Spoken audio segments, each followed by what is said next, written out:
This is a song for my friends Jarrett and Gary. They started a podcast and said a theme was necessary. They're just a couple of guys in a band that you know. Some rock star dads who started a show.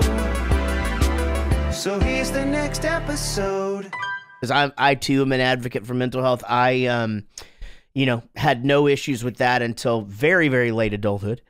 And already a success and 2 kids in the world, and before it really bit me in the ass. And so I just wonder, because I think a lot of people probably come up to you for just initial advice, like, hey, man, I'm having a hard time, and I have sort of my things that I say, but I'm curious when somebody comes up to you and they're just like, man, I don't have any motivation, or man, I've thought about not wanting to be here anymore. From one extreme to another. What do you say? I think for someone that's seeking help and asking help, it's really hard because, especially with depression, it's hard to explain that to somebody. You think that you're the only person that's ever experienced it. You think, what do I say to this person to make them understand how I feel or what I'm going through? And it's hard because everyone's experiences are their own. There's no 2 people that are the same.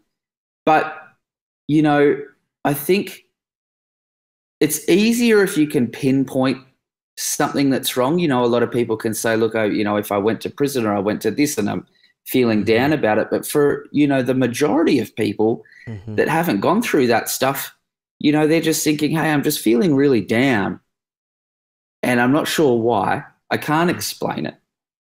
And I think that's what's difficult, because I know, like, as a psychologist, we have to go and repack what's happened for you in the last 20, 30 years, and usually it's a series of little things that have happened that you might not think is a significant event, but, it adds up. And man,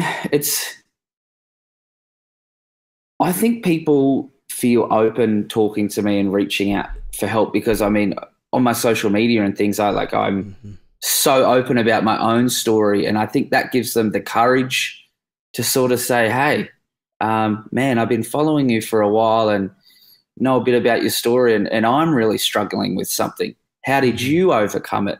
I get that asked a lot. Yeah. And that's the thing. You're so right, though. It's like, you can't, I love the fact that you said you can't tell somebody what's wrong. It's not like, again, it's not like if you stub your toe and somebody's like, what's wrong? You're like, well, I stubbed my fucking toe. Like you can't say, you can just go, you're right. It's hard to tell people I don't have any motivation. I don't want to get out of bed. And for me, I guess the first thing I always tell somebody that asks me, and I wonder what you think about this, but I just always say, you've made the first step. You asked me about it. You're talking about it. You have done the fucking hardest part about it. You have literally, acknowledged it.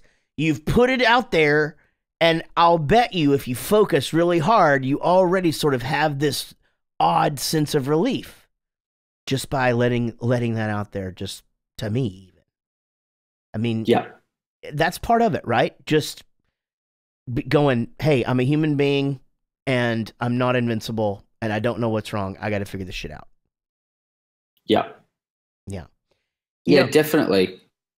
Yeah. And obviously, for me, I always say, talk to your medical, but it's different in other countries, right? For here, I'm like, go talk to your medical doctor first, your daily doctor, go see a counselor, and then, it progresses into a psychiatrist if that's a thing or whatever. But Jarrett, here, do you think a lot of people are, reluctant, not just because the how scary is it or how, all the just this dealing with the bullshit themselves to come and even ask you or ask somebody, but how much of it do you think also that people are just like, I don't know where to find a doctor. I don't know how to find a good doctor.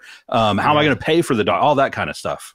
Yeah, for sure. Yeah. I think everybody thinks, because it's easy for me to go, You need to go see your general practitioner or whatever and tell them what's going on. It's easy for me to go, you need to go get counseling.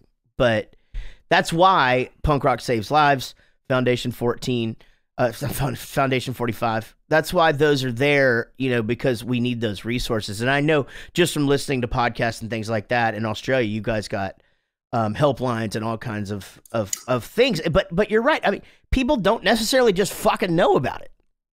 Yeah, yeah. I mean, we are very lucky in Australia because, you know, our government, all our medical costs are all covered, which is really good. If you don't have a job or anything like that, you can go to the hospital, you can go to the doctors.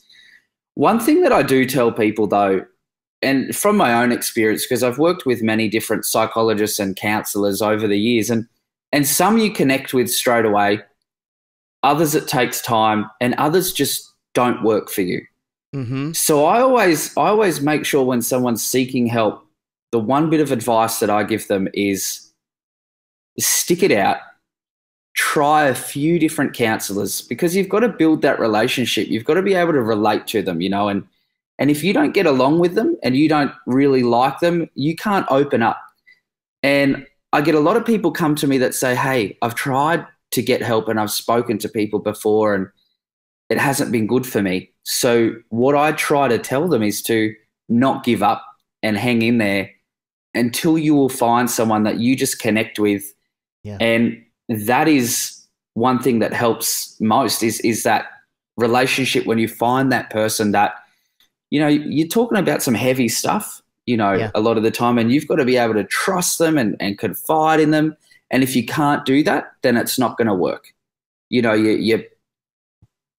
Yeah. And quite frankly, it's the same with medication. I literally just had this conversation with a friend 2 days ago, and he said, well, I went to the doctor and he put me on this, but it's making me feel this way and this way. I'm like, he goes, you know, how many did you try before? And I'm like, not only, I didn't try a few, I tried all of them and then combinations of all of them and going back to the doctor and going, this makes me feel this way, this way. 2 years before I was right.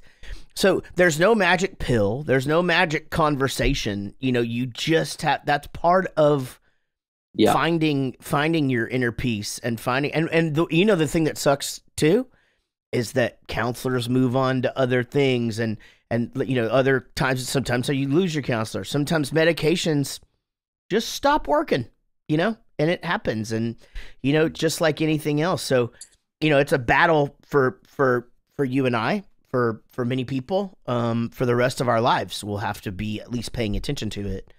And there's no real, that's just it, man. There's no just real short answer. And I think that's hard. And especially coming from the generation before mine, you know, mine and Gary's, I guess, of the just rub some dirt on it, you know, go to work, come home, sit down in front of the TV, go to work, come home, sit down in front of the TV, you know, live your life. This is fucking great, you know, and quite frankly, we don't live like that anymore.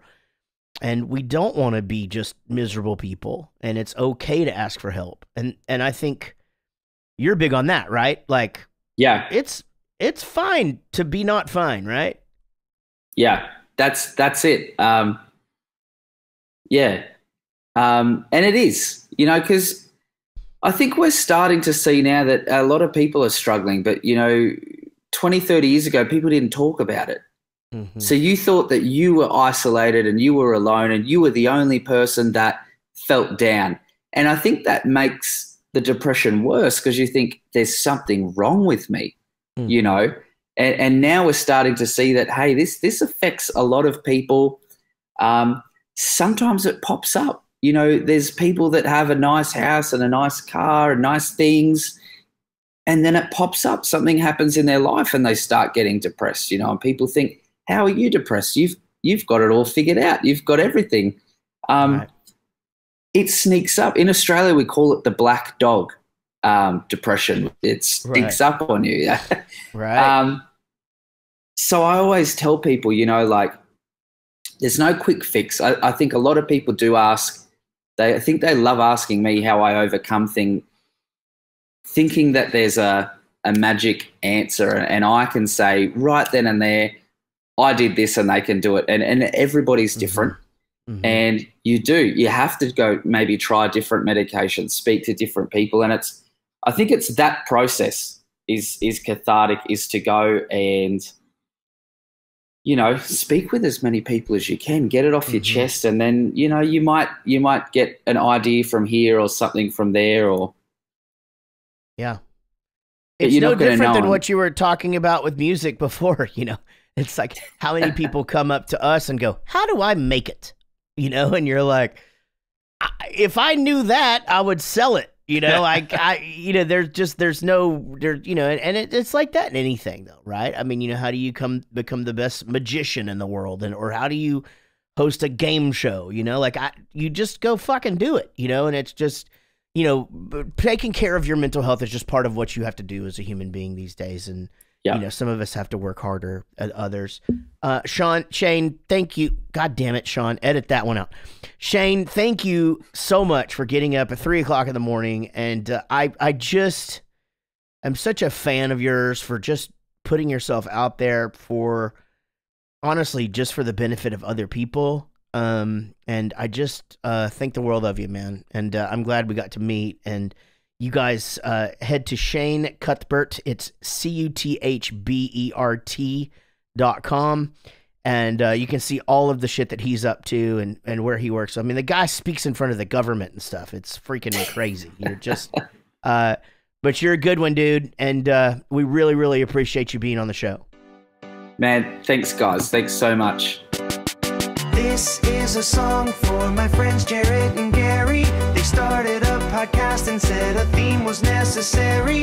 They're just a couple of guys in a band that some rock star dads who started a show. Until the next episode.